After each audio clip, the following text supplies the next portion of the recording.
Greetings, programs! Now, I'm officially on holiday this week. I've taken the week off doing video stuff, but I decided I was going to get in with my 2 cents on this whole Wargaming EU and World of Warships scandal that's going on at the moment. And I think scandal is maybe not too strong a word for it, because there's very little logical explanation for what's going on. Now, there's several things I want to cover in this little editorial video, and it's not the first time I've called out Wargaming for doing things that I think are unfair or anti-consumer. And I'm not sure anti-consumer strictly applies in this case, but unfair definitely does. So what's at issue? What do I want to discuss? Well, firstly, there is the disparity between EU and other server regions with the missing Convoy missions and how that maybe ties into perceived disparities between the server regions generally. There is the matter of these premium camos from the Convoy missions specifically, and even more specifically the premium camo for the turpits, and just premium camo for premium ships generally, ones that you have to pay extra for. And then lastly, I'm maybe going to touch on something that doesn't really affect anybody but us YouTubers and streamers as well. The fact that it's been becoming a trend where we get incredibly little time when they give us new lines and new ships to try out, and sometimes they make massive undocumented changes without telling anybody in advance, which is a big deal. At least for us, because we're putting out information that's wrong. So there's a number of things I'm going to cover in this video. I know most people are probably more interested in the whole the Christmas Convoy mission thing, so that's why I'm going to cover that up front. So about that, well, what's all the fuss about? Because not everybody is necessarily aware, although a number of other contributors and YouTubers and streamers have done videos at this point. Basically, at issue is the fact that although all server regions get this set of campaign missions to get a free Graf Spee, other regions apart from EU also on top of that get these Christmas Convoy campaign missions, and those allow you to unlock premium camos. They give you free ships, and it culminates in a special camo for the turpits, which gives plus 100% free XP. And on EU, although we cannot do those missions to get those for free, we can at least buy those camos. And this has made a lot of people quite angry, and rather justifiably so in my opinion, because it's not really defensible. It's not really something with a logical explanation. Now I'm going to backtrack a little bit and talk about why there are different things on different server regions, why there are different specials. Now, things like specials, things like what specifically goes in bundles, these are all decided on a region by region basis. And why this is so is because different regions are different. And it sounds completely obvious when I say it like that, but there is quite a lot of just economic differences even between, say, the RU server and the NA server. Now, within servers, EU's always been a bit tricky in this regard for EU, because there can still be quite a lot of economic disparity. Within EU, for instance, you've got, say, Germany and Greece, which both have very different economies at the moment, one slightly stronger than the other. But that also goes for the NA server. NA covers the whole of the Americas, and so the economy of the United States is obviously a bit stronger than the economy of Venezuela at the moment, for instance. So this was a big issue back when World of Tanks specifically, and it impacted on World of Warships as well, when they were selling new premium ships only as bundles, where it was a bunch of stuff shoveled in that you didn't necessarily want. Now, that was straight up anti-consumer, and I called them out on that, and a bunch of other people called them out on that, because for a lot of people, it made premium ships, new premium ships, just completely unaffordable. And basically, Wargaming was holding stuff hostage. You might have really wanted a new ship or tank that was coming out for reasons of, you like that particular vehicle, or it just looks really good or interesting or whatever. But, you have to pay X amount of money on top of that for sometimes stuff that you can buy in-game for credits, which was especially skeezy.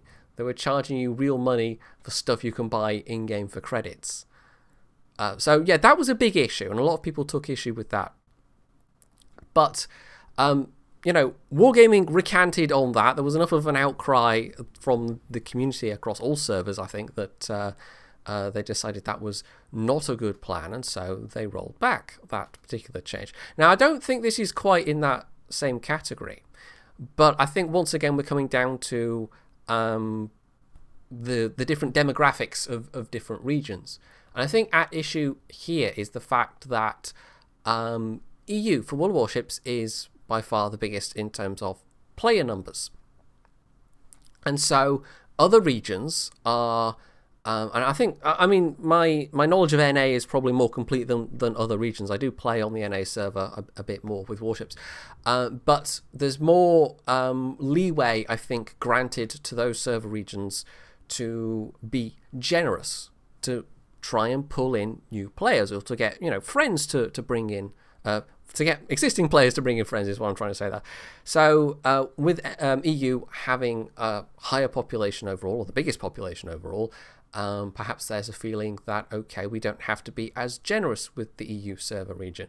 And that is probably most reflected in some of the specials and some of the weekend events. But, sometimes it goes the other way. There have been things that have been on EU that haven't been on other servers. So it's not like this is always going against the EU server. However, this time round, this is a fairly big deal in a lot of people's minds, because it's the value, the doubloon value alone is actually quite significant. We're talking around about the cost of a tier 8 premium ship. And that's just, the premium camos. And there's also the cost of port slots. And there's the credit cost of the ships that you can just grind out for free if you don't already have them with these convoy missions. So it's pissed a lot of people off, and rightly so. And the only reason I can think of is that it's this notion, which is probably entirely driven by marketing and accounting numbers, that, well, it's the biggest server, we don't have to be as generous. And I can't really think of any other explanation. I mean, there isn't a logical one. They've not said, oh, we're going to do these missions at a later date, or we're going to give you a more generous time frame. They've not said, we're going to give you the opportunity to buy this stuff on EU first, but you can maybe grind it out later. As far as we know, and as far as has been, in fact, there's been, posts by community people on the EU forums that, well, we can't foresee this situation changing. I think that's an almost exact quote from Tucky, who's one of the community managers. So it's hard to give them any leeway on this, because it is just straight up, well, other people can get this for free if they want to put in the time, but you have to reach into your wallet, and you're not even going to get all the things that potentially people on other servers could get for free.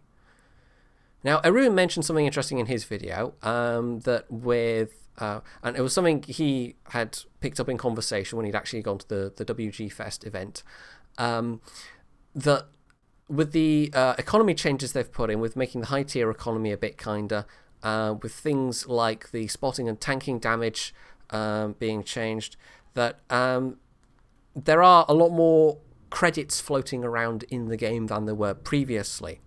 And so maybe they, and EU being the biggest server, I imagine it's going to affect EU more than other servers. But even though that would maybe affect their decision to give away just regular ships for free, it still doesn't explain or excuse the decision to take away the chance to get premium camos for free. And the explanation is that, well, semi-official, well, I guess it is the official explanation. I think it's a post from Convoy. And again, it doesn't make any sense to me, but that they felt these missions are too grindy, and so they're just going to give people the opportunity to buy the camos. And they're going to put them all out at once, so it's not, in stages, as it would be with the Convoy missions. And I have a particular problem with that as a an attempt to explain this, because it doesn't make any sense. If that was really the case, you would give people the opportunity to buy the camos at the same time as the missions are running. Because, yes, not everybody is going to have the chance. I mean, why didn't they just do that on all servers? You've got the convoy missions, but also you can buy the camos if you just don't have the time to do the convoy missions. And bear in mind, the convoy missions require you to have the Graf Spee. So it doesn't hold water, this explanation as to why they are doing this. I think it purely is a decision based on the numbers. It's got nothing to do with, well, we're making it easier for the players. I think that's just trying to whitewash it, quite honestly. And nobody's buying it, quite frankly. I know I certainly I'm not, and there's been some quite salty videos about it. I mean, you can go and watch Flamu's video, for instance, and just bathe yourself in the salt. It will be quite enough to preserve your corpse for 1,000 years. Such is the level of salt. I don't know quite why I went for that analogy, but anyway, never mind. It's done now. So yes, this is a massive, huge PR screw up by Wargaming, and it's not really, like, from a customer point of view, from a player point of view, it's indefensible. They might have their own reasons that they just don't want to say, which I suspect are, there are too many credits around, or, it's the biggest server, so therefore we're going to be less generous, because people are not going to like those explanations. But at least it would be an honest explanation, as opposed to what we're getting, which I think is a bit mealy-mouthed and a little bit dissembling in nature. So I take issue with that. Absolutely, I take issue with that. I think they've done screwed up. And I am, even though I know members of the community team, and it's not their call, but they're the ones that are out there having to defend it, which I don't imagine is a pleasant task. But I absolutely think Wargaming screwed the pooch on this one. It was a massive mistake to have done this. And it absolutely should bite them in the arse. Now, I will add a little addendum to that, which is, well, there's been, especially on the subreddit and probably on the forums as well, there's been a lot of people going, well, I'm going to take my money to the NA server then. And I honestly find that a little bit silly. I mean, for one thing, if the numbers shifted dramatically and suddenly the NA server population shot up by tens of thousands, well, I think suddenly you'd find the NA server would suddenly become the ungenerous server, because if magically it became the biggest server, the problems would just move over that way. Suddenly they'd have less leeway from the head office to be generous with their events, because they're not having to try and attract new players quite so much. So I think it wouldn't really solve anything if NA suddenly magically became the biggest server. And also the part that slightly seems a bit logically dissonant to me is the fact that it's still all the same company. These are just the regional managing offices of Wargaming. The money is still going to Wargaming whether you spend it on EU or NA, basically. But I suppose I can see a certain logic in that, like, if enough people moved over from one server to the other in apparent dissatisfaction at this thing that's happening, that Wargaming might pay enough attention to think, well, we maybe should not let them do that kind of thing in future. So yeah, it's part of the nature of the thing, really, that there has to be this, especially when it comes to selling actual stuff for money. There has to be some differences between servers just because of the nature of the economic disparity between servers. But at the same time, I don't know if they somehow expected people not to notice that these missions weren't on EU. And Wargaming as a company particularly, and this is something I have experienced in other ways, this balkanization, there's a purpose to it, but at the same time, they seem almost too focused on it. Like, they don't seem to have an appreciation for the fact that audiences for their games, especially audiences for YouTube, audiences on Twitch, they are global. It's tied to language. It's not tied to region. So yeah, for instance, I don't have a lot of traction even in the RU region. I can look at my YouTube metrics and I can see there's barely any people that watch me from Russia. But fully a third of my audience, in fact probably a bit more if you total up all of North America and all of South America, is NA region.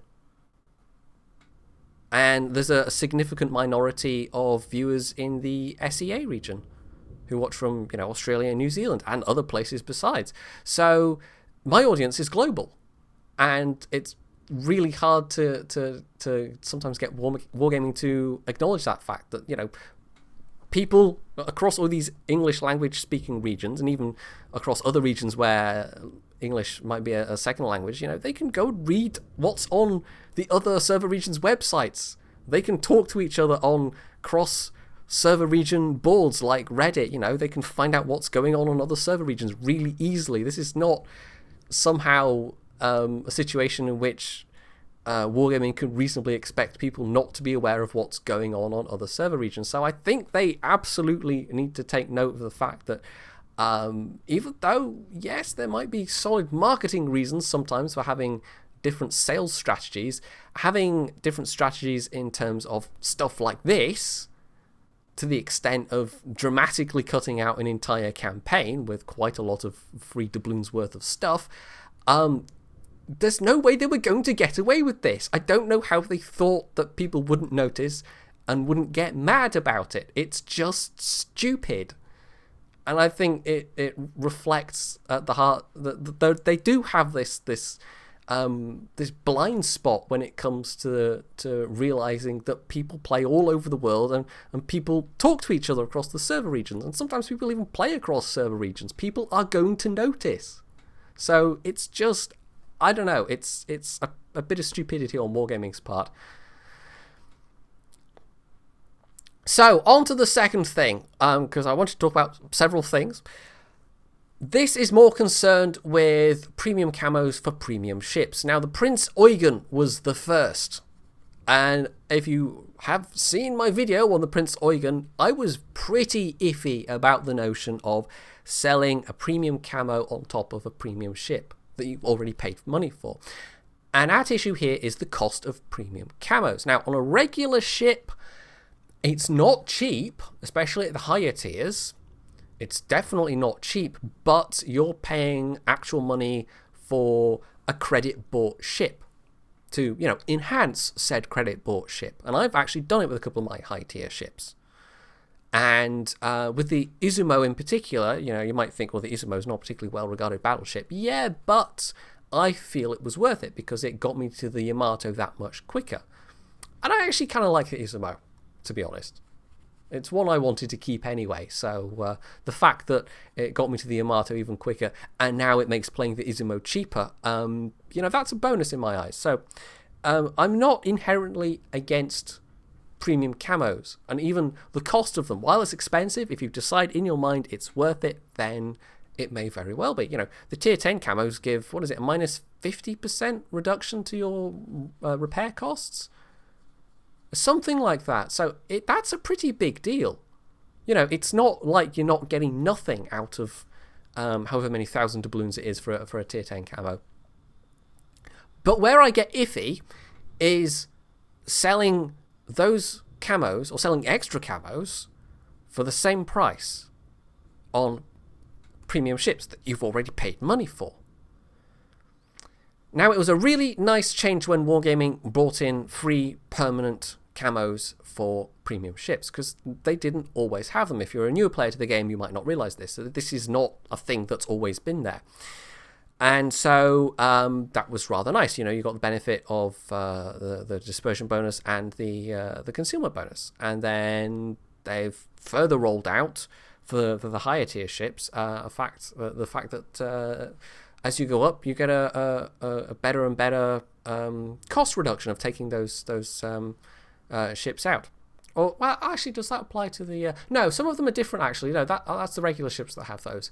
No, they tend to be things like plus 50% Commander XP and things like that. Now, the Eugen was the first to come out with just a regular camo that comes with a premium ship. but also at the same time to sell an additional camo, which does give rather, I think it's plus 10% to its credit making capabilities. Now, like I said, I was iffy about that. And it's not even necessarily the principle of selling a premium camo for something you've already bought. It's the fact that they're so expensive. And for the Eugen, it is, I will have to double check, but I think it's 2,000 doubloons, which is not especially cheap. And then we come to this Tirpitz camo, which is 3,000 doubloons. Now I can look at my North Carolina and see that the premium camo on that is also 3,000 doubloons. But I didn't have to pay any actual money to get my North Carolina. 3,000 doubloons, as Arun pointed out, is just over a quarter of the cost of the actual Tirpitz. And yeah, it's a pretty hefty bonus. It's plus 100% free XP, but I've already paid money for my Tirpitz. Quite a lot of money. Premium ships, especially Tier 8 premium ships, or same with Will of Tanks, Tier 8 premium tanks, they're not cheap. They are not microtransactions. They're not micro in any way, shape or form. So to then ask for that amount of money on top, like I said, it's not the principle. If these premium camos on existing premium ships were, say, 500 doubloons, 800 doubloons, if it was like a maximum of 1,000 doubloons maybe for a tier 8, okay, fine. That would actually seem like pretty decent added value. But instead, no, you're paying the same full whack as you would be for just a regular ship where you haven't had to pay any money up front otherwise.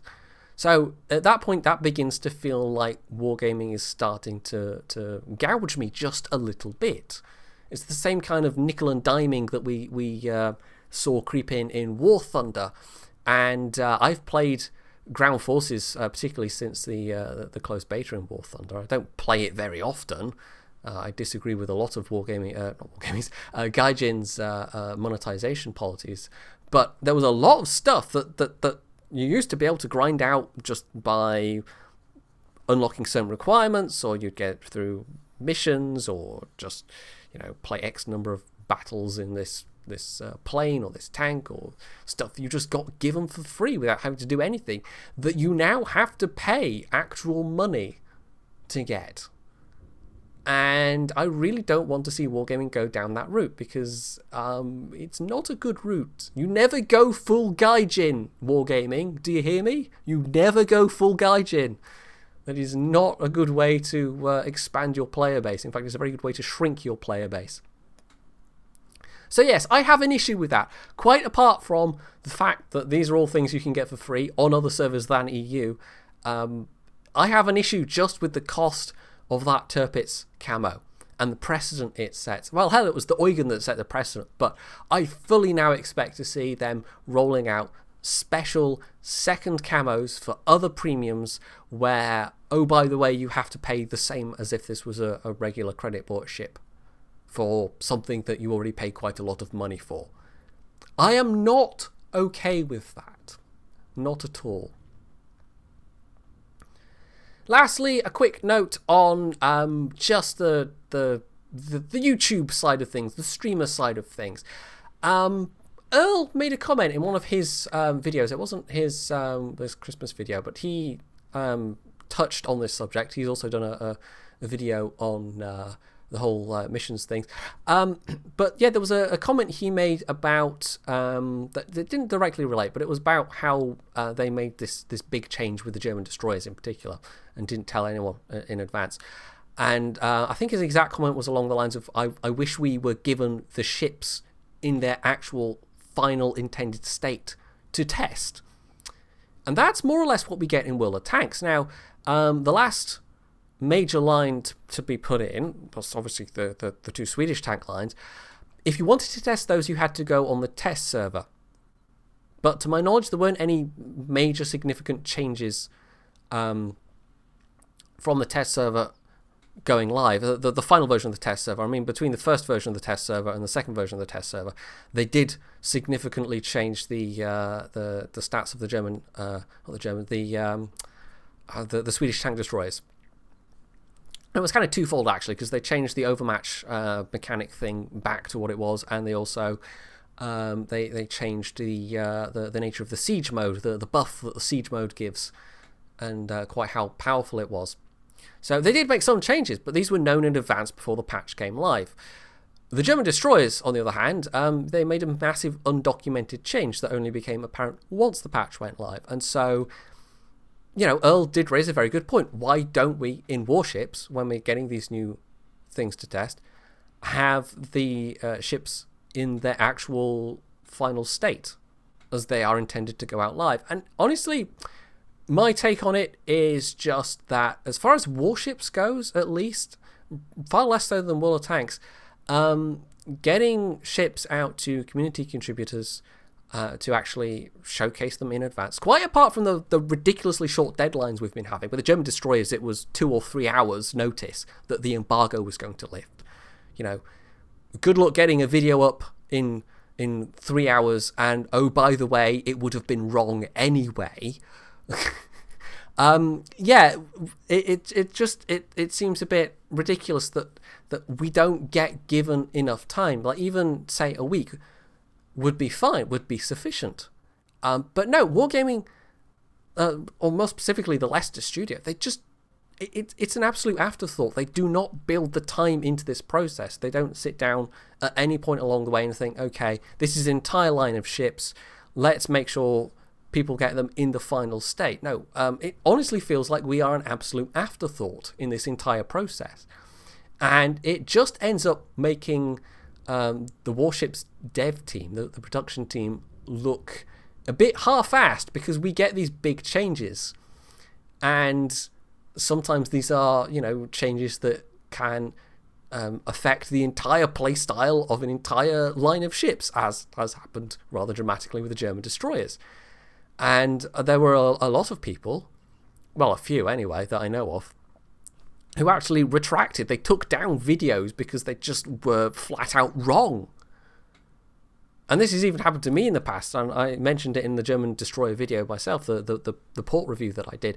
With the Soviet destroyers, when they came out, they actually made a very similar change. They nerfed the ability of them to fire from stealth. They didn't remove it entirely, as with the Germans, but they nerfed it, and it was a thing they didn't tell us in advance. And so there were things I was saying in those videos that just rapidly became factually untrue through no fault of my own. Wargaming moving the target. So I really, really wish, and this is just a personal rant at this point, I really wish Wargaming would make this a part of the process, that they would build this time in. If they are going to do this as a thing where they give people ships to test in advance, to advertise the new line, to build up the hype, because that's, from Wargaming's point of view, that's what they want. Actually do it. Actually, build in that time. Don't just half-ass it, which is what they have been doing. Because it really is annoying. It makes planning in advance so difficult when we get embargo dates literally hours in advance. When they change things with the patch and don't tell us in advance, that invalidate, hours worth of work. How are you supposed to plan around that? You can't. I've kind of given up at this point. I just wait until the patch comes out and, hope that nothing too dramatic has changed. So it's getting a bit ridiculous, and it's getting a bit annoying.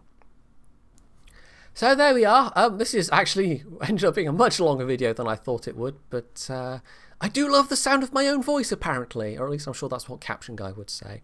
Actually, I have to say, you get to do videos like this for a living, and the sound of your own voice starts to become a bit annoying in actuality, but it's a hazard of the job, I suppose. So, hopefully all this made sense. It was all fairly cogent, and I laid it out in a way that seemed reasonable. I've